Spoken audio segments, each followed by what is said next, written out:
चलिए बच्चों, very good afternoon to everyone.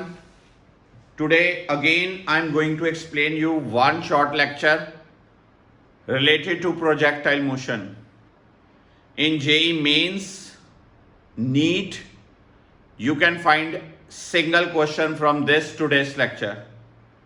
आपके लिए मेरा बच्चा मैं बहुत अच्छे पॉइंट्स लेके आया हूं. आज मैं आपको एक शॉर्टकट्स की टेक्निक्स देने वाला हूं प्रोजेक्टाइल मोशन में. जिन शॉर्टकट्स को डायरेक्टली अगर आपने याद कर लिया तो आपका टाइम सेव होगा. Specially my dear students for the NEET examination, जो नीट में देने वाले हैं बच्चे, आपको आज के लेक्चर से प्रैक्टिस क्वेश्चंस की जरूरत नहीं पड़ेगी, डायरेक्ट पॉइंट से इटसेल्फ आएंगे. तो प्रोजेक्टाइल मोशन, पहली बात, ये एक कैटेगरी है सर्कुलर मोशन और प्रोजेक्टाइल मोशन. ये दो पर्टिकुलर टॉपिक्स ऐसे आते हैं जो किस कैटेगरी में डिवाइड होते हैं? Motion in a plane, two dimensional motion. Motion in a plane में हमारे पास एक टॉपिक आता है प्रोजेक्टाइल मोशन का और एक टॉपिक आता है हमारे पास सर्कुलर मोशन का. Now first of all question rises, projectile क्या चीज है? किसी ऑब्जेक्ट को जब एटमॉस्फेयर में फेंका जाए और उसके ऊपर कोई फ्यूल ना लगे, वो सिर्फ और सिर्फ ग्रेविटी के इफेक्ट के अंडर मूव करे, उस ऑब्जेक्ट को बोला जाता है projectile. Like a bomb release from A aeroplane, bullet fired from the gun, arrow release from the बो, ए जेवलिन थ्रो. आप देख रहे हो मैंने एक ऑब्जेक्ट को ऐसे थ्रो किया, वो ये पाथ ट्रेस करेगा. इसको एक बार थ्रो कर दिया, अब ड्यूरिंग मोशन ये सिर्फ और सिर्फ ग्रेविटी के इफेक्ट के अंडर मूव कर रहा है. इसको कोई फ्यूल नहीं लग रहा चलाने के लिए, कोई एक्सटर्नल और फोर्स नहीं लग रही प्रोपेगेशन के लिए. इसको नाम दिया जाता है projectile. Does rocket is an example of projectile? Never. Because rocket once launched, that is being propelled by some fuel. जब तक उसके अंदर फ्यूल रहेगा तब तक वो चलता है और फ्यूल उसको चलाने के लिए हेल्पफुल है. That's why rocket is not an example of projectile. While discussion of projectile, कुछ ऐसी assumptions, कुछ ऐसे पॉइंट्स हैं जो प्रोजेक्टाइल की मोशन में हमें मान के चलने हैं, चाहे वो थ्योरेटिकल पॉइंट्स हो माय डियर स्टूडेंट्स, चाहे वो न्यूमेरिकल पॉइंट्स हो. न्यूमेरिकल्स में भी हमें इन बातों का खास ध्यान रखना पड़ता है. पहली बात क्या है? हमें प्रोजेक्टाइल की मोशन में कोई एयर रेजिस्टेंस कंसीडर नहीं करना. No resistance due to air. हमें पता है कि हमारी अर्थ जो है वो फ्लैट नहीं है, स्ट्रेट नहीं है, वो कर्व्ड है, उसका कर्वेचर कर्व्ड है, पर हमें उसका कर्वेचर कोई कंसिडरेशन में नहीं लाना. अर्थ अपने एक्सिस के अराउंड रिवॉल्व कर रही है. जब किसी प्रोजेक्टाइल को थ्रो किया जाएगा, हमने अर्थ की अपनी रोटेशन जो है वो कंसिडरेबल नहीं लानी, कोई रोटेशन को कंसिडर नहीं करना. हर जगह पे हमने ऑलमोस्ट जी की वैल्यू को कांस्टेंट लेना है, कांस्टेंट मान के चलना है. न्यूमेरिकल में 9.8 मीटर पर सेकंड स्क्वायर यूज करना है. हमें जी की बहुत ज्यादा हाइट से वेरिएशन या डेप्थ से वेरिएशन, उन वेरिएशंस को कंसिडर नहीं करना. जी जो मानना है वो कांस्टेंट मानना है न्यूमेरिकल्स में. तो ये 4 पॉइंट्स जब तक आपके पास होंगे, ये 4 पॉइंट्स आपको हेल्पफुल होंगे for solving the numericals. MCQ करने में, कंसेप्चुअल क्वेश्चन करने में आपको ये चारों पॉइंट्स हेल्पफुल होंगे. पहली, no air resistance, curvature of earth is not considered. Third, the effect of rotation of earth is not considered. Fourth, the value of G is assumed to be constant everywhere. अब my dear students, आपके पास जो projectile के questions आएंगे वो 3 variations में आ सकते हैं। पहला प्रोजेक्टाइल का क्वेश्चन है इस कैटेगरी में जिसको हम बोलते हैं projectile fired at some angle from the ground. अब fired at some angle from the ground मतलब आपको अगर मेंशन हो a projectile is fired at angle 30 degree, 60 degree, 45 degree, obviously आपने जो एंगल लेना है बच्चों वो एंगल विद हॉरिजॉन्टल लेना है, कभी भी एंगल विद वर्टिकल नहीं लेना जब तक वो स्टेटमेंट में ना मेंशन करे projectile fired eight 30 degree with vertical. अगर वर्टिकल लिखा होगा तो मानना है, अगर सिर्फ एंगल की वैल्यू दी है तो एंगल लेना है विद हॉरिजॉन्टल। Technical tip. दूसरी बात, projectile fired from a certain height in horizontal direction. जैसे एरोप्लेन जा रहा है और उसने एक बॉम्ब रिलीज किया, एक पैकेट रिलीज किया, एरोप्लेन ऐसे जा रहा है हॉरिजॉन्टली और उसने पैकेट ड्रॉप किया, वो पैकेट ऐसे उसने बॉम्ब ड्रॉप किया एरोप्लेन ने, जाते जाते यूक्रेन के ऊपर रशिया का एरोप्लेन जा रहा है, ये रशिया ने बॉम्ब गिराया जो ये उसका टैंक बाय ठीक है जी। ये जो प्लेन है ये हॉरिजॉन्टल डायरेक्शन में जा रहा है। हॉरिजॉन्टल मतलब किसी हाइट से आपने हॉरिजॉन्टली चीज को फेंकना है, वो ये 2 केसेस जो है मेरे बच्चों मैक्सिमम प्रोबेबिलिटी होल्ड करेंगे पेपर में आने की।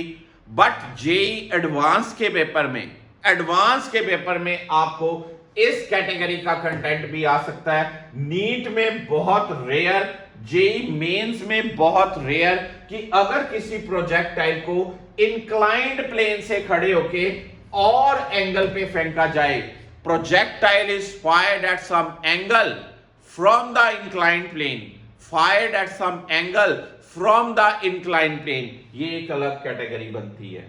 तो मैं आज पहले आपको इन 2 कैटेगरीज के इतने अच्छे पॉइंट्स, इतने अच्छे शॉर्टकट्स देने वाला हूं कि आपका क्वेश्चन तो कंप्लीट हो जाएगा। तो let's start. First of all अगर मैं देखूं तो मेरे पास मेरे बच्चों ये प्रोजेक्टाइल है जिसको मैंने लॉन्च किया at some angle from the horizontal. जैसे ये ऊपर जाएगा वहां से ऊपर जाते जाते ये हाईएस्ट पॉइंट अटेन करेगा, फिर ये नीचे आएगा। इसका मतलब इसका स्टार्टिंग पॉइंट है O और एंडिंग पॉइंट है B, टॉप मोस्ट पॉइंट है A। मुझे कुछ पैरामीटर्स पढ़ने हैं, various parameters while moving from O to A। O से A क्या है? Highest point. A is what, my dear students? A is what? Highest point. अब पैरामीटर, सबसे पहले जब पैरामीटर का क्वेश्चन आएगा आपको मेरे बच्चा लोग ये याद रखना है कि वो पैरामीटर स्केलर है कि वो पैरामीटर वेक्टर है।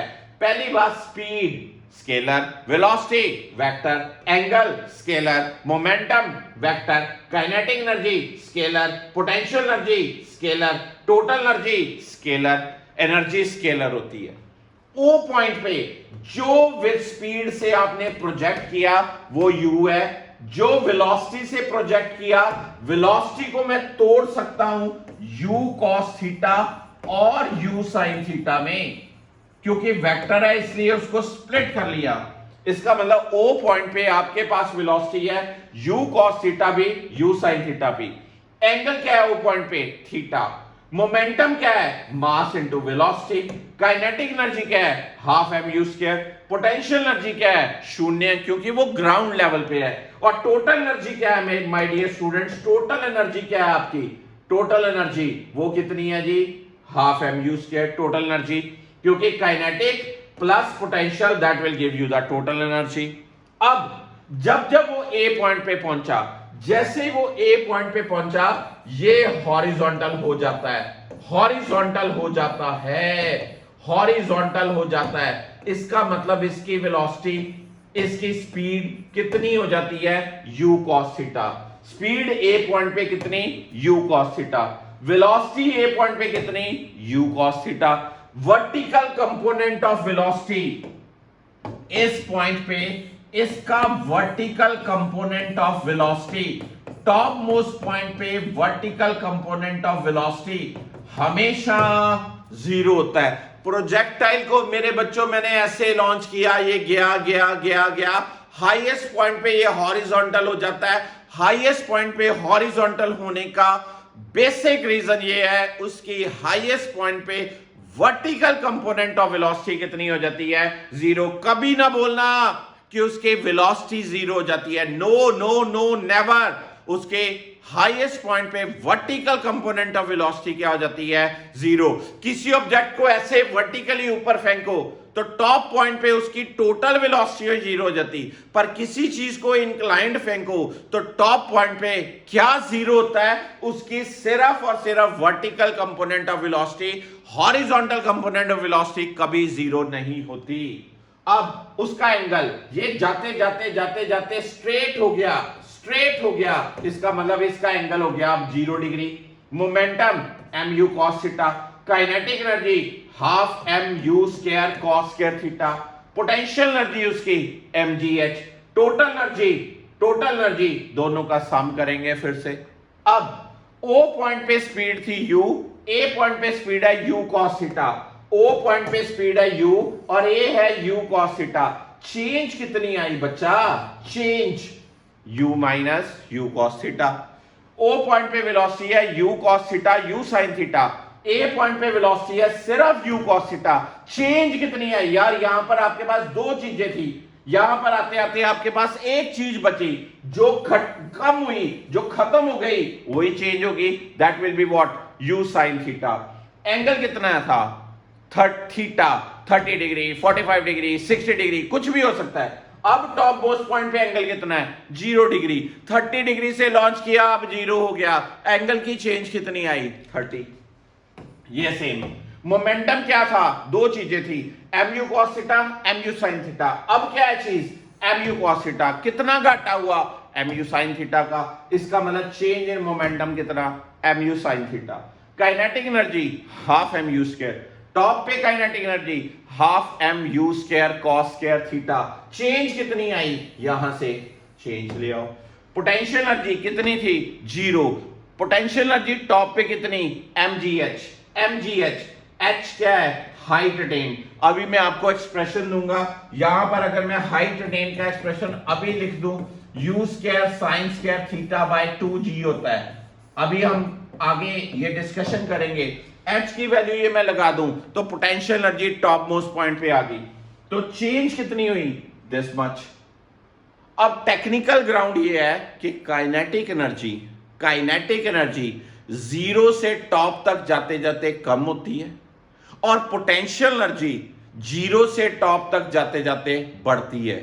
जितनी काइनेटिक एनर्जी की डिक्रीमेंट, मैंने बोला जितनी काइनेटिक एनर्जी की डिक्रीमेंट उतनी पोटेंशियल एनर्जी की इंक्रीमेंट। ऐसा क्यों? क्योंकि कोई एयर रेजिस्टेंस कंसीडर नहीं किया गया। कोई एयर रेजिस्टेंस ना कंसीडर किया जाए तो टोटल एनर्जी हमेशा कांस्टेंट होगी। इसका मतलब जितना काइनेटिक एनर्जी का लॉस उतना पोटेंशियल एनर्जी का gain. The loss in kinetic energy is always equal to gain in potential energy बच्चा, ताकि टोटल एनर्जी क्या रह पाए? कांस्टेंट रह पाए। अब total energy half mu square, total energy half mu square, change in total energy क्या? 0। तो ये जो पॉइंट्स हैं, ये पॉइंट्स कहां पर यूज होते हैं बच्चों? कहां पर यूज होंगे बच्चा party? while moving from O to highest point, O to highest point। Direct question जे, पहली बात स्पीड, दूसरी बात वेलोसिटी, तीसरी बात एंगल, चौथी बात मोमेंटम, पांचवी बात काइनेटिक एनर्जी, छठी बात potential energy, seventh factor total energy. तो ये चेंज वाला फैक्टर दो बातें हैं, O पे पैरामीटर, A पे पैरामीटर, और तीसरा कॉलम क्या? Change in the given parameter. आपको क्वेश्चन में पकड़ना है, आपको टॉप मोस्ट पॉइंट पे काइनेटिक एनर्जी पूछ रहा है कि आपको चेंज इन काइनेटिक एनर्जी पूछ रहा है। आपको टॉप पे मोमेंटम पूछ रहा है कि आपको टॉप पॉइंट पे चेंज इन मोमेंटम पूछ रहा है, आपको टॉप पॉइंट पे एंगल पूछ रहा है कि आपको टॉप पॉइंट पे चेंज इन एंगल पूछ रहा है। ओवर कॉन्फिडेंट नहीं होंगे मेरे बच्चे, इसको बड़े ध्यान से असेस करेंगे। वर्ड पैरामीटर का पूछा जा रहा है कि वर्ड में चेंज वर्ड आ रहा है, this part. Now comes the second table. Second table क्या है? Various parameters from O to B. बहुत इंपॉर्टेंट, फिर से ओ से बी की बात करें, ओ से बी की बात क्या मेरे बच्चा? वही 7 parameter, speed, velocity, angle, momentum, kinetic energy, potential energy, total energy. कौन सी टर्म मैंने साथ में लिखा? Scalar, vector, scalar. ये क्या? ये पैरामीटर अगर हम बात करें, ये क्या है जी? स्केलर। ये क्या? Vector, scalar, vector, scalar, scalar. ये टोटल एनर्जी भी क्या? या टोटल एनर्जी तो वैसे ही काइनेटिक पोटेंशियल पता चल जाए, टोटल उससे अकॉर्डिंग ही रह जानी है, ठीक है? फिर भी मैंने लिखा है। अब देखो जी, स्पीड u, स्पीड u, जितनी स्पीड से प्रोजेक्ट किया उतनी स्पीड पे ऐसे आएगा जी ये चीज। क्यों क्यों क्यों? क्योंकि कोई एयर रेजिस्टेंस नहीं है। जिस स्पीड से फेंका उतनी स्पीड से ये वापस स्ट्राइक करेगा ग्राउंड लेवल पे। तो यार चेंज कितनी हो गई? 0। अब velocity u cos theta, u sin theta. यहां पर क्या? u cos थीटा और minus u sin theta. Minus, wow, minus क्यों है बच्चा? जब ये ऐसे प्रोजेक्ट होके स्ट्राइक करेगा तो ये एंगल जो थीटा है ये इधर बनेगा, तो u sin थीटा नीचे और u cos थीटा ऊपर हॉरिजॉन्टल डायरेक्शन में। हाँ जी, अब u cos थीटा हॉरिजॉन्टल है, u sin थीटा नीचे है, इधर u cos थीटा हॉरिजॉन्टल है, u sin थीटा ऊपर है, तो मैं यहां पर u sin थीटा को क्या लगा रहा हूं? Minus u sin theta. हाँ के ना? अब यार u cos थीटा रही चीज, u cos थीटा रही चीज, चेंज तो आई नहीं। u sin थीटा अब माइनस u sin थीटा, यानी कि डायरेक्शन बदल गई। एक बार u sin थीटा ऊपर था, अब u sin थीटा नीचे है। वेलोसिटी एक वेक्टर टर्म है, दो वेक्टर्स अपोजिट डायरेक्शन में हैं, तो चेंज क्या होगी? 2u sin theta. बड़ी इंपॉर्टेंट बात है। पहले एंगल था थीटा, अब एंगल है माइनस थीटा। माइनस क्यों लगाया? क्योंकि ओरिजिन के नीचे लाइन में बना।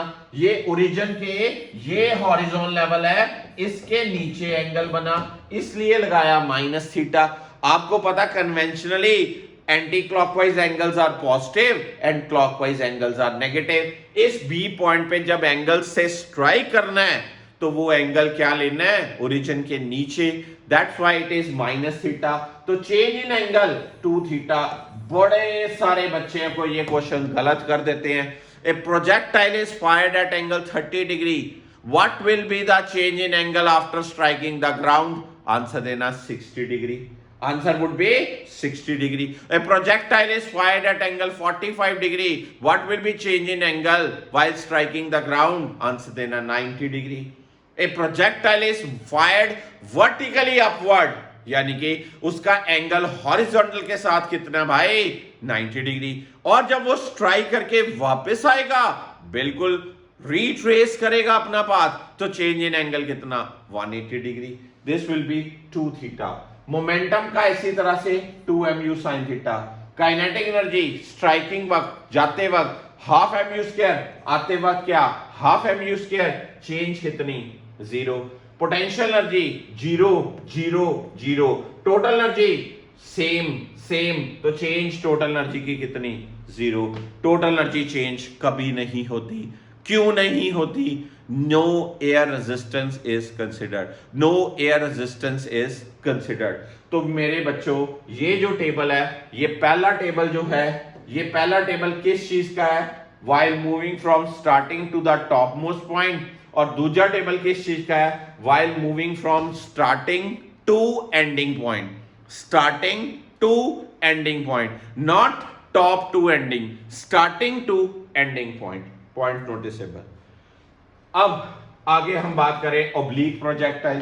किसी प्रोजेक्टाइल को मैंने ऐसे फेंका, इस पर्टिकुलर एंगल पे हॉरिजॉन्टल के साथ मैंने किसी एंगल पे प्रोजेक्टाइल को लॉन्च किया, तो मुझे अलग अलग पैरामीटर्स की इक्वेशंस बनानी है मेरे बच्चों। अब याद रखने वाली बात यह है, याद आपने क्या बात रखनी है मेरे बच्चों, सबसे पहले ux क्या होता है, that will be u cos theta. uy क्या होता है, that will be u sin theta.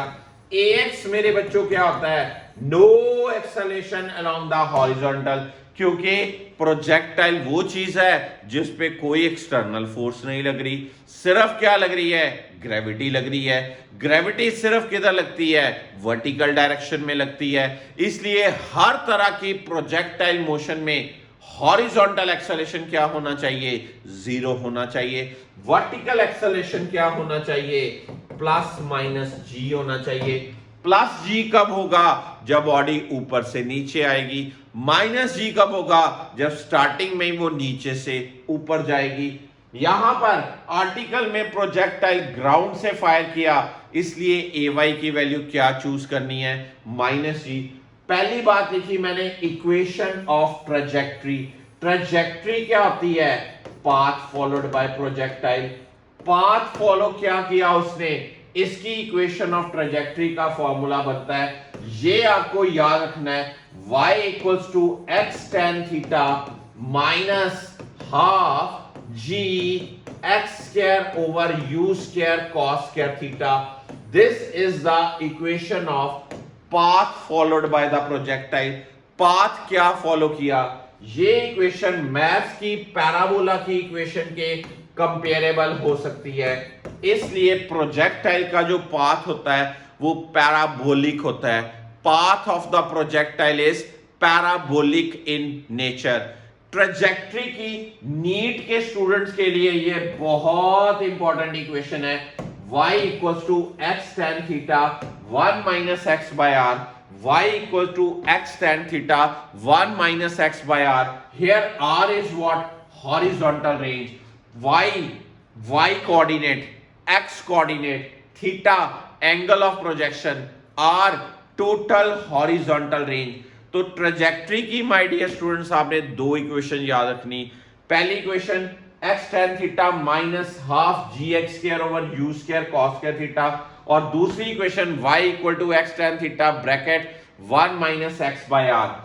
Trajectory क्या है, पाथ ट्रेस्ड है, किसके द्वारा, प्रोजेक्टाइल के द्वारा पाथ ट्रेस्ड है। अब टाइम ऑफ लाइट, कितना टाइम लगा प्रोजेक्टाइल को स्टार्टिंग से एंडिंग तक आने में, कितना टाइम लगा।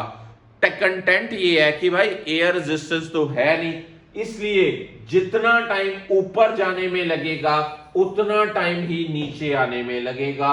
ये जितना पैराबोला ट्रैक ऊपर जाने में टाइम लगा उतना टाइम ही सिमेट्रिकली नीचे आने में लगेगा। और टोटल टाइम को बोला जाता है time of flight. Time of flight, पूरी एक फ्लाइट का टाइम, एक पाथ का जो उसने पाथ कवर किया उसका टाइम क्या है, time of flight.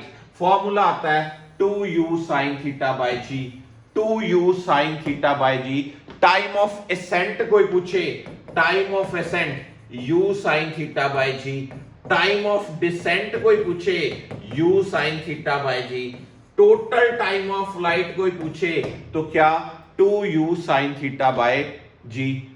Then this time of flight is actually uy क्या है, इट इज uy क्या है, u sin थीटा।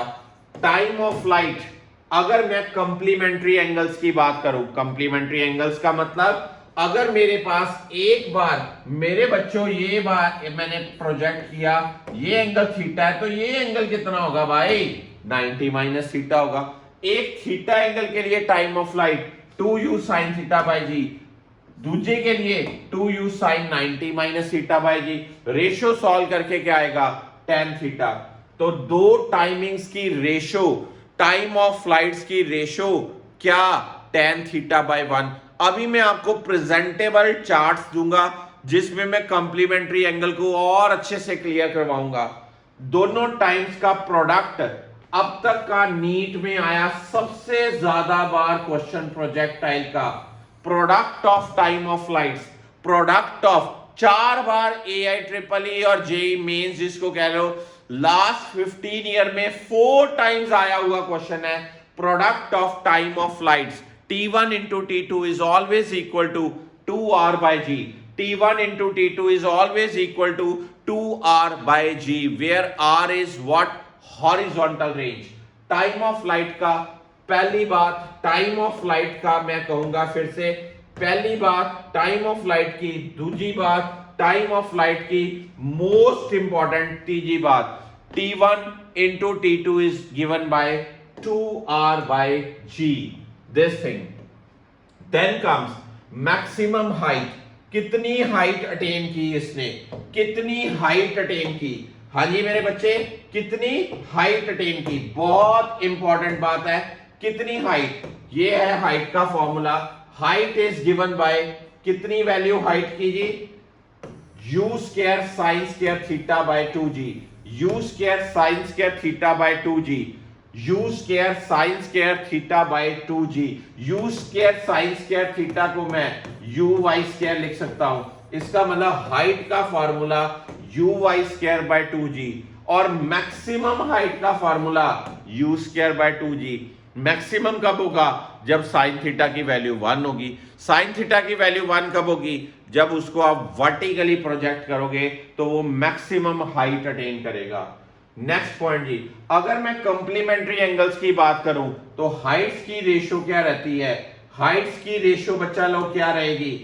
हाइट्स की रेशियो tan स्क्वायर थीटा। भाई टाइम ऑफ लाइट की रेशियो क्या थी? tan theta. हाइट्स की रेशियो क्या आई? tan square theta. This point okay. अब हॉरिजॉन्टल रेंज, पूरा हॉरिजॉन्टल जो डिस्टेंस उसने कवर करना है उसका फार्मूला कितना? u square sine 2 theta, u square sine 2 theta.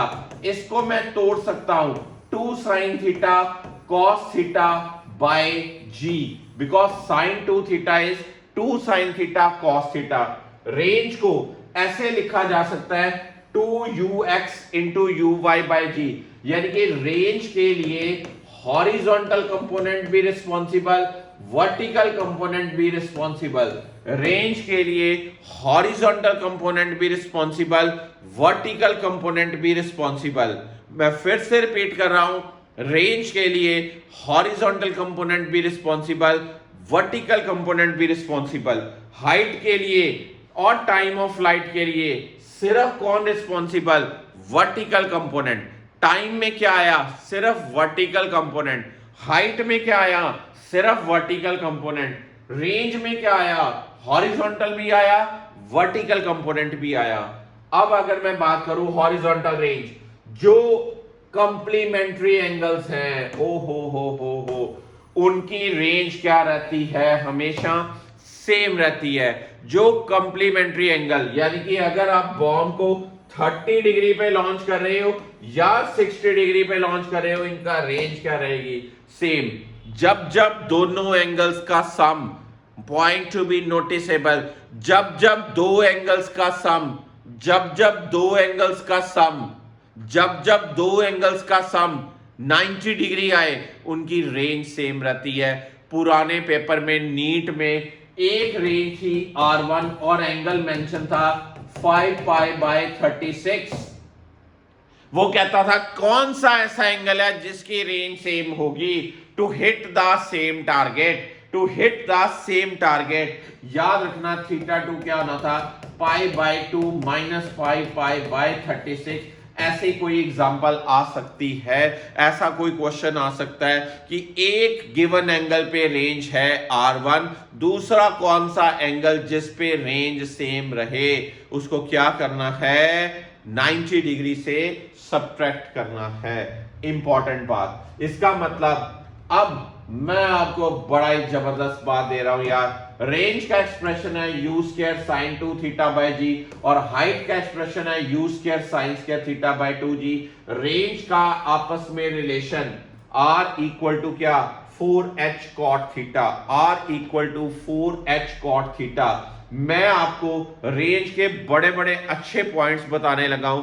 मान लीजिए आपको लिखा हो in any question range is n times the height, range is n times the height, ये क्वेश्चन हो range of the projectile is thrice the height, range of the projectile is twice the height, range of the projectile is 5 times the height, तो मेरे बच्चों इसमें से आपको 3 parameters पूछे जाएंगे, 3 पैरामीटर्स। पहला, what is the angle of projection, number 2 what is the range, number 3 what is the height. Question में कैप्चर करने वाला वर्ड क्या है, रेंज इज ट्वाइस हाइट लिखा है, थ्राइस हाइट लिखा है, 4 टाइम्स हाइट लिखा है, 5 टाइम्स हाइट लिखा है, क्या लिखा है रेंज, यहां पर क्या लिखा है, n टाइम्स द हाइट लिखा है।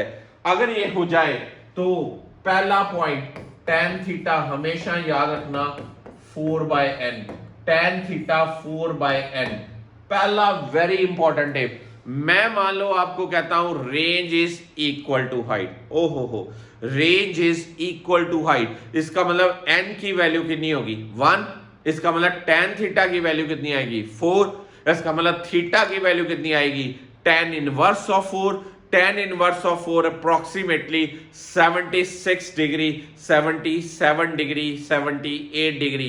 इस रेंज में अगर आपका आंसर हो tan inverse of 4 closest to 76 degree option होती है, तो हम कह सकते हैं एक प्रोजेक्टाइल को 76 डिग्री पे लॉन्च करो तो उसकी रेंज और हाइट दोनों क्या हो सकती हैं, इक्वल। उसकी रेंज और हाइट क्या हो सकती हैं जी, इक्वल। पहला parameter tan theta equal to क्या 4/n, tan theta equal to 4/n। अगर मैं tan थीटा को मेरे बच्चों प्लॉट करूं ट्रायंगल में, this is 4, this is n, this is what 16 plus n square. आपसे पूछता है कोई व्हाट विल बी रेंज, तो रेंज का फॉर्मूला क्या आता है u square by g, 2 sin theta cos theta, 2 sin theta cos theta, sin theta is what 4 by under root of 16 plus n square, और cos theta is what n by under root of 16 plus n square। तो रेंज का फॉर्मूला क्या बना u square by g bracket 8n by 16 plus n square, this is the formula for range. मान लो मैं क्वेश्चन में कहता हूं range is thrice the height, range is thrice the height, भाई साहब range is thrice the height, तो क्या करना है u square by g bracket 8n by 16 plus n square, n की वैल्यू 3 पुट कर दो, झटपट रेंज का आंसर आ जाएगा। मैं कहता हूं range is 5 times the height, ऐसे n की वैल्यू 5 पुट कर दो, झटपट आंसर आ जाएगा। कोई कैलकुलेशन नहीं करनी पड़नी, फॉर्मूला ठीक याद हो बस, u square by g bracket 8n by 16 plus n square. कोई पूछे जी range is thrice the height, what is the height attain, height attain का formula u square by g, u square by g 8 by 16 plus n square. Height निकालनी हो तो आपको ये use करना है, हाइट निकालनी हो तो आपको ये यूज करना है। इसका मतलब आपके पास 3 फॉर्मूले, कब कब यूज होने, क्वेश्चन बड़ा ही इंपॉर्टेंट होता है। कई बार ये लिखा ही नहीं होता यार, लिखा होता है the height attained by the projectile is 3 metre and the range of the projectile is 12 metre. इसका मतलब रेंज 12 मीटर, हाइट 3 मीटर, तो क्वेश्चन इनडायरेक्टली ये कहना चाह रहा है कि range is 4 times the height. यार इथे n की वैल्यू 4 पुट कर दो, within fraction of second. क्या आपका आंसर नहीं आएगा? बिल्कुल आएगा यार, अगर आपको फॉर्मूला आता है तो डेफिनेटली आंसर आना बनता ही बनता है जी। अब आगे आपको आए किसी पार्टिकल की किसी पोजीशन पे डिस्प्लेसमेंट निकालनी है। क्या निकालनी मेरे बच्चों? डिस्प्लेसमेंट निकालनी, या डिस्प्लेसमेंट वेक्टर बेसिकली क्या होता है एक्स आई कैप प्लस वाई जे कैप, एक्स आई कैप प्लस वाई जे कैप। एक्स की इक्वेशन क्या बनती है बच्चा लोग, you x T plus half A x T square, और ए एक्स की वैल्यू मेरे बच्चों कितनी 0। y की इक्वेशन क्या बनती है, u y t plus half a y t square. A y की वैल्यू कितनी, -c। सारा पैरामीटर लगा के आप यहां से ये शॉर्टकट्स के रिजल्ट्स याद रख सकते हो।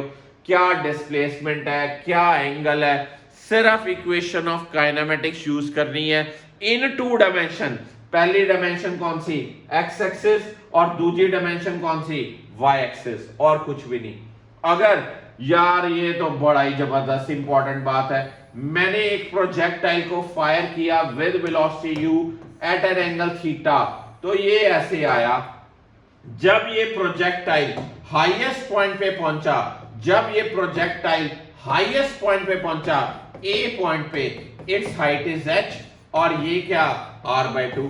कोई कहे इसने एंगल बनाया फाई, लॉन्च किया था थीटा एंगल से, हाईएस्ट पॉइंट तक पहुंचते पहुंचते एंगल रह गया फाई, लॉन्च किया था थीटा से, हाईएस्ट पॉइंट तक पहुंचते पहुंचते एंगल रह गया phi. Oh by god, tan phi equals to क्या, half tan theta. Very very very important result, tan phi equals to क्या, हाफ tan थीटा। बच्चों सिर्फ रिजल्ट्स याद रख लीजिए, सारे प्रोजेक्टाइल में जो भी क्वेश्चन आएगा you will be able to handle that question. ये मेरी बात याद रखना, जेई वाले दिन मुझे याद करोगे, नीट वाले दिन याद करोगे। ये सारे लास्ट राउंड में जो भी पॉइंट्स दिए हैं, सिर्फ पॉइंट्स कैप्चर हो जाएं, क्वेश्चन ऑटोमेटिकली सॉल्व हो गए। ये इटसेल्फ क्वेश्चंस हैं। tan फाई इक्वल्स टू क्या, half tan theta. tan phi की वैल्यू हाफ tan थीटा रहती है, प्रोवाइडेड थीटा क्या है बच्चों, एंगल ऑफ प्रोजेक्शन, फाई क्या है बच्चों, हाईएस्ट पॉइंट पे पहुंचते वक्त, हाईएस्ट पॉइंट में पहुंचते वक्त जो एंगल हॉरिजॉन्टल के साथ। आपको सर जी इसका 1 मिनट हमें प्रूफ मिल जाए तो मजा आ जाए, प्रूफ भी ले देते हैं जी। इस ट्रायंगल में tan फाई की वैल्यू h/r/2, तो यानी कि tan फाई की वैल्यू क्या आई, 2h/r आई। बच्चा पार्टी h का आंसर पता है, हाइट का, रेंज का आंसर पता है, पूरा वैल्यू लगा दो, आपके पास tan फाई और tan थीटा का रिलेशन आ जाएगा। बोलो जय माता दी। सारे के सारे tan फाई इक्वल्स टू क्या, half tan phi equals to हाफ tan theta. Very very important question. अब अगर मुझे कोई इंस्टेंटेनियस वेलोसिटी निकालनी पड़े, इंस्टेंटेनियस वेलोसिटी का मतलब कि जब मैंने ऐसे प्रोजेक्टाइल को लॉन्च करना, उसकी हॉरिजॉन्टल वेलोसिटी हर जगह पे सेम रहेगी, बट उसकी वर्टिकल वेलोसिटी चेंज होती जाएगी। टॉप तक जाते जाते वर्टिकल वेलोसिटी 0 हो जाती है, और टॉप से वापस बॉटम पे आते आते उसकी वर्टिकल वेलोसिटी फिर से बढ़ जाती है। टॉप तक जाते जाते वर्टिकल वेलोसिटी 0 हो जाती है, टॉप से नीचे आते वक्त वर्टिकल वेलोसिटी फिर से वही आ जाती है। ओ हो, एक स्केट बोर्ड पे, यार ये है जी वैभव चोपड़ा जी। वैभव चोपड़ा जी ने स्केटिंग कर रहे हैं, इनका जेई का पेपर बहुत अच्छा हो गया, इन्होंने मुझे हैप्पीली थैंक यू बोला, और ये स्केट कर रहे हैं। स्केट बोर्ड इसने ऐसे फेंक दिया, अब बच्चा ने जंप लगा दी और वापस स्केट बोर्ड पे आ गया। जय श्री राम। ये बंदे की हॉरिजॉन्टल वेलोसिटी ये क्या रहेगी, सेम रहेगी। चेंज क्या होगी, वर्टिकल वेलोसिटी चेंज होती है।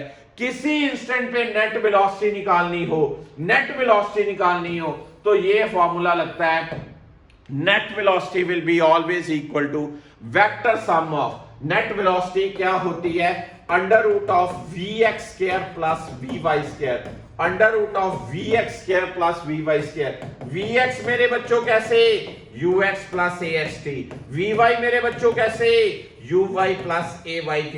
तो ये आपके पास vx और vy की वैल्यूज आ जाए तो आपको नेट वेलोसिटी का एक्सप्रेशन आ सकता है, नेट वेलोसिटी की डायरेक्शन आ सकती है। मैंने आपके लिए ये सारे शॉर्टकट्स बनाए हैं। लेक्चर के नीचे आपकी डिस्क्रिप्शंस में मैंने ये पीडीएफ अटैच करनी है, उस पीडीएफ को डाउनलोड करिए और सारे के सारे पॉइंट्स एज सच मेमोराइज करिए, डायरेक्ट रिजल्ट्स अप्लाई करिए हर जगह पे जहां आपको जरूरत है। नाउ चेंज इन वेलोसिटी निकालनी हो, चेंज इन वेलोसिटी वही टर्म, वेलोसिटी क्या है, वेक्टर टर्म है। जब जब चेंज पूछी जाएगी तो वेक्टोरियली चेंज निकालनी है। बहुत कंफर्टेबली आप पॉइंट्स ये याद रख सकते हो कि change in velocity lowest point पे हाईएस्ट पॉइंट पे आपको पता होना चाहिए वेलोसिटी का पैरामीटर क्या है। देन कम्स, मान लो कोई पूछे ये चेंज इन मोमेंटम क्या है, यार कोई प्रॉब्लम ही नहीं है। चेंज इन मोमेंटम हमेशा क्या होगा, mass multiplied by what, change in velocity. यानी कि जो आपने चेंज इन वेलोसिटी निकालनी है उसको सिर्फ किससे मल्टीप्लाई कर देना है, आपको मास से मल्टीप्लाई कर देना। आपको क्या मिलेगा बच्चों, चेंज इन मोमेंटम।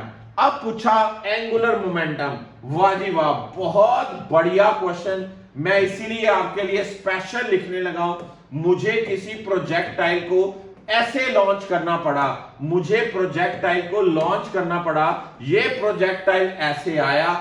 मेरा क्वेश्चन होता है हाईएस्ट पॉइंट पे इसका एंगुलर मोमेंटम, हाईएस्ट पॉइंट पे इसका एंगुलर मोमेंटम। यार हाईएस्ट पॉइंट पे प्रोजेक्टाइल ने कौन सी वेलोसिटी अटेन करनी है बच्चों, u cos थीटा। इसको फेंका ऐसे, ये क्या है u cos थीटा, बच्चों ये क्या है u sin थीटा। अब एंगुलर मोमेंटम क्या होता है, एंगुलर मोमेंटम क्या होता है, ये होता है mass into velocity into perpendicular distance. वाह जी वाह, परपेंडिकुलर डिस्टेंस, बहुत बढ़िया बात। Mass into velocity into perpendicular distance from the line of action. अब यहां पर परपेंडिकुलर डिस्टेंस क्या होगा बच्चों, ये वाला परपेंडिकुलर डिस्टेंस होगा। इसकी वैल्यू कितनी है, u square sine square theta bye क्या 2g। तो आपके पास एंगुलर मोमेंटम की इक्वेशन क्या बनी, it will be m u cos theta and u square sin square theta by 2g. This will be the angular momentum of the projectile when it is at topmost point, when it is at topmost point। यार medical के बच्चों के लिए फिर से एक jackpot जी, angular momentum of the projectile numerical में आएगा, a projectile is fired at angle 45 degree, what will be the angular momentum at the topmost point. Theta की वैल्यू 45 लगा देना, आपका क्वेश्चन हल। This is the part. Now comes ओ हो a projectile passing through the two different position. वाह जी वाह, बड़ा अच्छा पॉइंट है, मैं बताने वाला हूं। जब आपने प्रोजेक्टाइल को यहां से लॉन्च किया, ये इस पॉइंट पे पहुंचा, इसकी वर्टिकल हाइट है y, ये टिक टिक टिक टिक टिक टिक टिक टिक घड़ी चलती रही।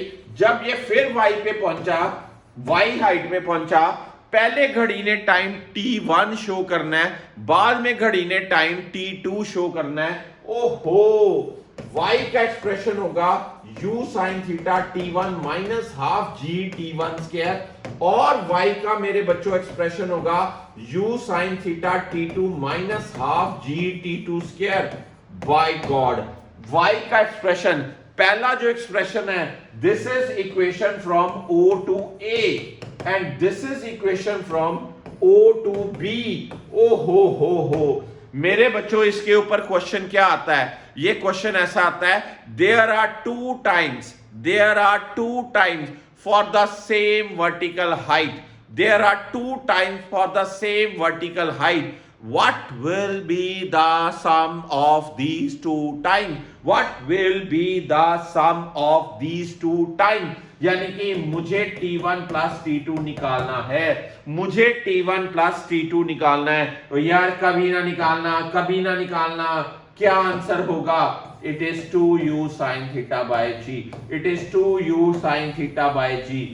दोनों टाइम्स का सम क्या होगा, टाइम ऑफ फ्लाइट होगा, दोनों टाइम्स का सम क्या होगा, टाइम ऑफ फ्लाइट होगा। तो आप कहो जी वैभव कह रहा है सर जी हमने सॉल्व भी करना है, हमें नहीं, आप झूठ बोली जा रहे हो, ये ऐसे आता नहीं है। वैभव अक्सर कह सकता है जी ये सर झूठ बोल रहे हैं। लेफ्ट साइड क्या है, y, दोनों की लेफ्ट साइड y है तो राइट साइड सेम करनी बनती, दोनों की राइट साइड को सेम करोगे तो आपके पास u sin theta t1 minus half g t1 square, u sin theta t2 minus half g t2 square, right side को इक्वेट करके यहां से आपके पास a square minus b square का एक फॉर्मेट बनेगा, t1 माइनस t2 और t1 plus t2। t1 plus t2 का एक्सप्रेशन चाहिए, वो आपको सॉल्व करके ये मिलेगा 2u sin theta bye g। यानी कि दोनों टाइमिंग्स का सम किसके बराबर है बच्चा, टाइम ऑफ फ्लाइट के बराबर है। किसके बराबर है? टाइम ऑफ फ्लाइट के बराबर है। बहुत बढ़िया point. Projectile passing through same vertical height, 2 times लगने।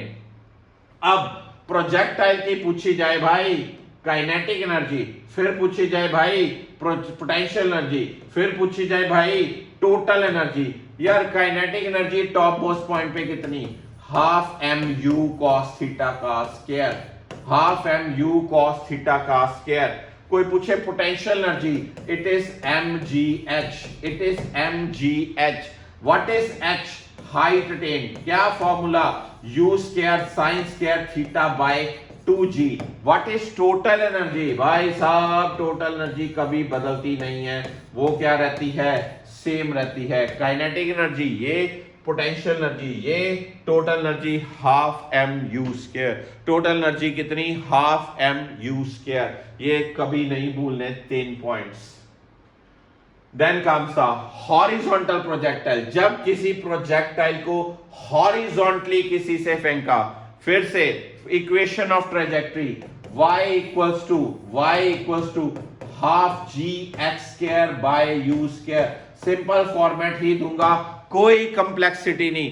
Half g x square by u square, half g x square by u square. Time of flight, पूरी जर्नी का टाइम √2h/g। ऊपर से नीचे आने का time √2h/g। Horizontal range u √2h/g, u √2h/g। तो यहां से आपके पास 3 चीजें आ गई। पहली इक्वेशन ऑफ ट्रेजेक्टरी, दूसरी इक्वेशन ऑफ क्या?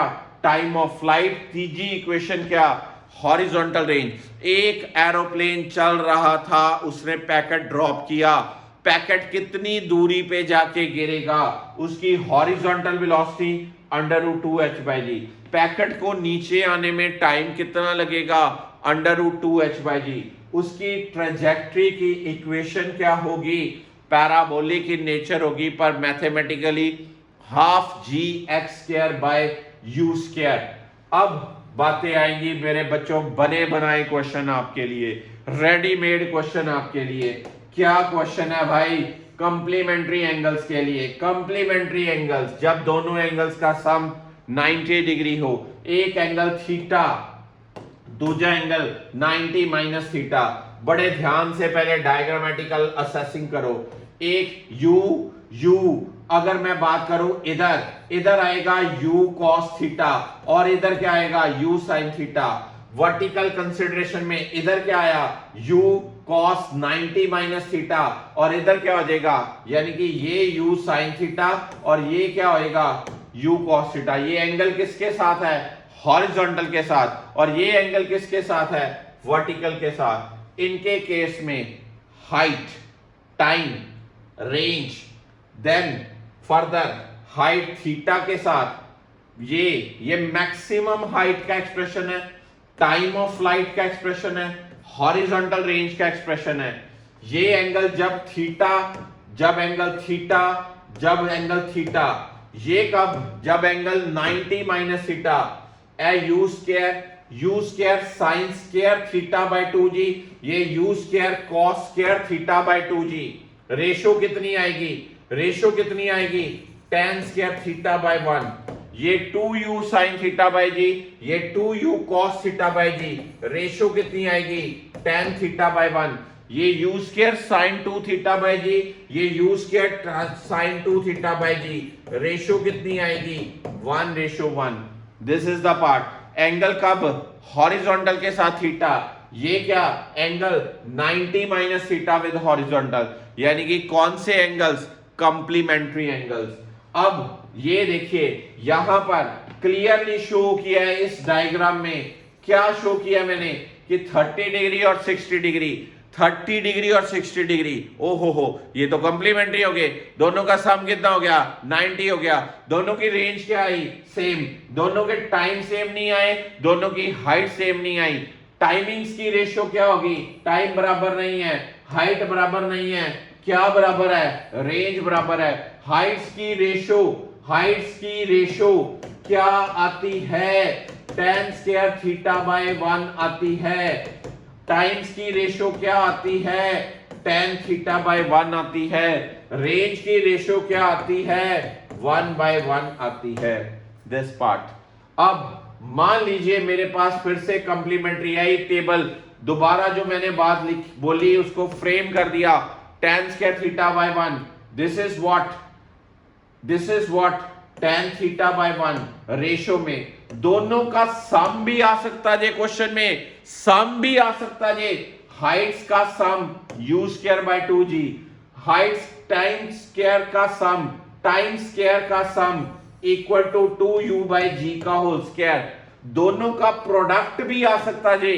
ये क्या है, रेशो, ये क्या है, सम, ये क्या है, प्रोडक्ट, दोनों का प्रोडक्ट, ओ हो, दोनों का प्रोडक्ट r स्क्वायर बाय 16, दोनों का प्रोडक्ट 2r बाय g, सबसे ज्यादा बार आया हुआ question 2r by g, times का प्रोडक्ट। तीन चीजें बोलिया मैं कंप्लीमेंट्री में, पहला कॉलम क्या है, रेशो, दूसरा कॉलम क्या है, दूसरा कॉलम मेरे बच्चों क्या है, सम, तीसरा कॉलम क्या है, प्रोडक्ट। तो तीनों का ट्रैक आपको पॉजिटिव होना चाहिए। Highly important table, highly important table भाई। ओके, देन कम्स अगेन कुछ स्टैंडर्डाइज्ड रिजल्ट्स, फिर से कहूं कुछ स्टैंडर्डाइज्ड रिजल्ट्स, क्या जी, H और R में रिलेशन, H और R में रिलेशन, ओ हो, R इक्वल टू क्या, R इक्वल टू क्या, या tan थीटा इक्वल टू क्या, जब H और R बराबर हो, मैंने अभी आपको बताया हाइट और रेंज बराबर हो तो एंगल कितना, 76 डिग्री, कितना angle, 76, relation between H and T, H equal to half G capital T square, H equal to half G capital T square, और relation between R and T, RT, HT, HR, तीन चीजों के ऊपर examiner ने question डालना भाई। क्या, H और R में रिलेशन, H और T में रिलेशन, पर ये T कौन सा है, ये टाइम ऑफ फ्लाइट है। R और T में रिलेशन, R क्या है, हॉरिजॉन्टल रेंज है।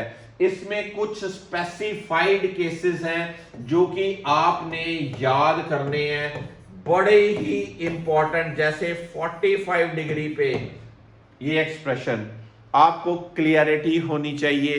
जो रेंज के, हाइट के, टाइम के रिलेशन है उनको कंपैक्ट करके आपको स्टैंडर्डाइज्ड टेबल्स दे रहा हूं, डाउनलोड करके टेबल्स को याद करिए, आज का दिन स्पेंड करिए मजेदार तरीके से और प्रोजेक्टाइल पेपर वाले दिन क्वेश्चन अटेम्प्ट करिए।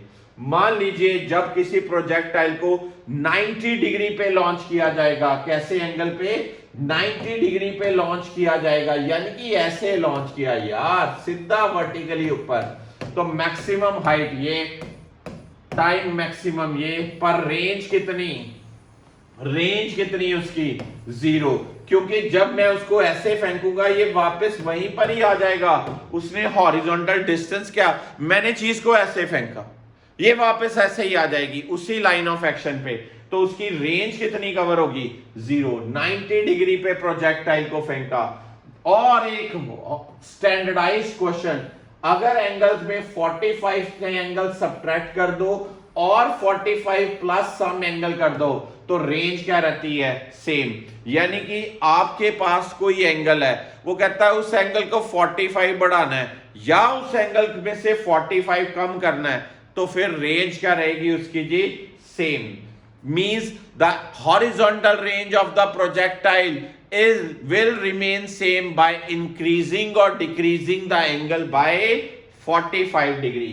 अब फिर से कुछ आपको क्वेश्चंस की स्टैंडर्डाइज्ड रिजल्ट, मैक्सिमम हाइट का रिलेशन, मैक्सिमम हाइट का रिलेशन, मैक्सिमम रेंज का रिलेशन, इनके बीच आपस में लिंक, ओके।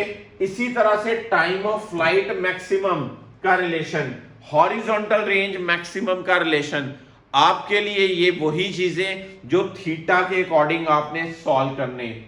अब ये एक बड़ा डिफरेंट कंटेंट होता है जो बहुत ही कम बच्चों को, बहुत ही कम बच्चों को जजमेंट होती है, कि जब मेरे पास एक ऐसे ट्रॉली हो और मैं ट्रॉली से एक प्रोजेक्टाइल को किसी एंगल पे फायर करूं और ट्रॉली भी जा रही है। Very very very important. Projection from a moving object, projection from a क्या, मूविंग ऑब्जेक्ट। अब ध्यान से सुनने वाली बात है भाई, इसकी वेलोसिटी इधर u cos थीटा और इधर क्या u sin थीटा। इसका मतलब इसमें भी दो बातें आती हैं कि ट्रॉली जा रही है, ट्रॉली जा रही है, बंदा जो ट्रॉली में खड़ा है जिसने बॉल को फेंका वो देख रहा है उस बॉल को, के बाहर से बंदा कोई देख रहा है। बाहर से बंदा देखे उसको बोलते हैं ग्राउंड फ्रेम। क्या बोलते हैं? Ground frame. और अंदर से ट्रॉली पे, लो जी ये ट्रॉली पे हर्षप्रीत सिंह जी खड़े हो गए हैं। अब तो ये कमजोर इंसान है, ठीक है जी, हर्षप्रीत सिंह जी साथ में रो भी रहे हैं। और इसने हर्षप्रीत सिंह जी जो ट्रॉली पे ही खड़े हैं, ट्रॉली के फ्रेम से इसने जब चीज को ऑब्जर्व करना है तो अलग बात।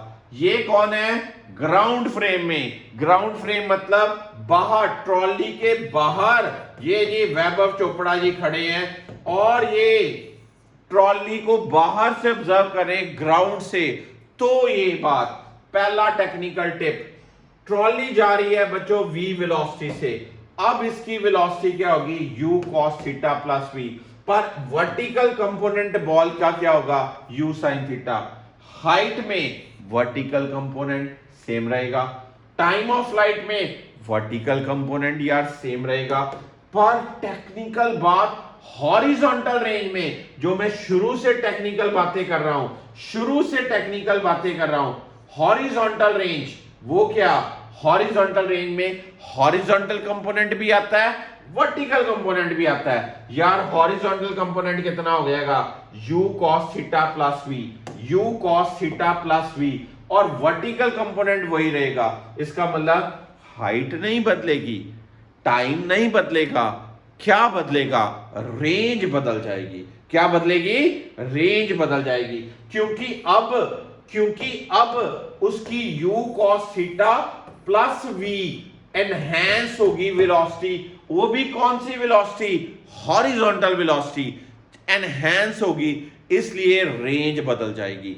पर जब हम ट्रॉली के फ्रेम से देखेंगे, ट्रॉली के फ्रेम से देखेंगे बच्चों, ट्रॉली के फ्रेम से देखने पे हाइट वही रहेगी। क्योंकि जो बंदा ट्रॉली पे ही खड़ा है उसको ट्रॉली की अपनी वेलोसिटी तो कोई ऑब्जर्व नहीं होनी। इट मींस उसकी हॉरिजॉन्टल वेलोसिटी कितनी रहनी है? u cos theta. और वर्टिकल कितनी रहनी है बॉल की? u sin theta. ना हॉरिजॉन्टल बदली ना वर्टिकल बदली, तो फिर सारे पैरामीटर्स क्या रहेंगे? सेम रहेंगे। अब टेक्निकल बात, जब किसी को जो ये मेरी ट्रॉली है वो ट्रॉली बाय गॉड ऊपर जा रही है, हॉरिजॉन्टल नहीं जा रही जी, ट्रॉली पूरा का पूरा प्लेटफॉर्म ऊपर जा रहा है। यार पहले प्लेटफॉर्म कैसे जा रहा था? हॉरिजॉन्टल जा रहा था। अब सारा प्लेटफॉर्म कैसे जा रहा है? ऊपर जा रहा है। यार सोचने वाली बात, पहले प्लेटफॉर्म हॉरिजॉन्टल जा रहा था तो प्लेटफॉर्म ने हॉरिजॉन्टल वेलोसिटी को चेंज किया। अब प्लेटफॉर्म ऊपर जा रहा है तो vertical component of velocity change होनी है। ओहो यार, वर्टिकल कंपोनेंट, हॉरिजॉन्टल वेलोसिटी क्या रहेगी? u cos theta. Vertical component क्या होगी? u sin theta plus v। फिर से वही बात, जब ग्राउंड फ्रेम से देख रहे हैं, जब कहां से देख रहे हैं? ग्राउंड फ्रेम से देख रहे हैं। ये कुछ ऐसे एक्सेप्शनल क्वेश्चन है प्रोजेक्टाइल के। ऑनेस्टली कह रहा हूं मेरे बच्चों, ये आप में से बहुत कम बच्चों को आते होंगे। ये कई बार प्रोजेक्टाइल का क्वेश्चन आता है, फिर बच्चे इसको अटेम्प्ट नहीं कर पाते, उनका क्वेश्चन गलत हो जाता है। सिर्फ इसमें जजमेंट क्या करनी है? पहला पॉइंट, फ्रेम क्या है? आप ट्रॉली के अंदर से ही ऑब्जर्व कर रहे हो कि आप ट्रॉली के बाहर से ऑब्जर्व कर रहे हो? एक बात। दूसरी बात, ट्रॉली हॉरिजॉन्टल जा रही है कि ट्रॉली वर्टिकल जा रही है? तो वहां से ये कैसे क्रिएट होती थॉट? सबसे पहले आपको ये जजमेंट होनी चाहिए कि आपको किसी चीज की इक्वेशन के लिए कौन सा कंपोनेंट इन्वॉल्व हो रहा है, हॉरिजॉन्टल के वर्टिकल। जब जब आपको ये चीज क्लियर हो जाएगी you will be able to answer. Height change होगी, टाइम ऑफ फ्लाइट चेंज होगा, रेंज भी चेंज होगी, तीनों पैरामीटर चेंज हो गए भाई, तीनों पैरामीटर। पर जब आप किससे, प्लेटफॉर्म फ्रेम से यानी कि ट्रॉली के फ्रेम से ही देख रहे हो, हाइट सेम रहेगी, टाइम सेम रहेगा, रेंज सेम रहेगी। दिस इज द पार्ट, क्योंकि वेलोसिटी जो है वो कोई चेंज नहीं होनी। This is point. अगर हम बात करें ट्रॉली के फ्रेम में, उस बंदे को लगेगा मैं तो रेस्ट पे हूं, पर जो बाहर से देख रहा है, जब वो ऊपर जा रहा था तो उसकी वर्टिकल वेलोसिटी को क्या मिलेगी, एनहेंसमेंट मिलेगी। अब आपको ये जो मैंने टेबल्स दिए हैं, इन टेबल्स के रिजल्ट्स को एज सच डाउनलोड करिए, पीडीएफ को एज सच इनको याद करिए। डायरेक्ट क्वेश्चंस हैं ये। अगर आपको ये डायरेक्ट क्वेश्चंस बच्चों याद हो गए तो प्रोजेक्टाइल का, फिर से कहूंगा, क्वेश्चन आपका गलत नहीं होगा, नहीं होगा। किसी भी तरह से और प्रोजेक्टाइल की वर्कशीट्स, कोई क्वेश्चन चाहिए, you can just send me your message, I will drop the text questions to you all of you. तो ये था मेरा एक प्रोजेक्टाइल का वन शॉट लेक्चर, जिसमें होपफुली मैंने कोशिश की आपको सारे पॉइंट्स कंपाइल अप करके बताने की, एक सिंगल सिटिंग में। मैक्सिमम टारगेट मान के चलो यार, आज प्रोजेक्टाइल एंड करना है, जान लगा दो पूरी, 2 घंटे पढ़ लो प्रोजेक्टाइल सारा, फिर से वीडियो देखो, सारे पॉइंट्स को याद करो, प्रोजेक्टाइल को लॉक कर दो। जब भी क्वेश्चन आएगा जेई में, नीट में, आपका ये क्वेश्चन ठीक होगा।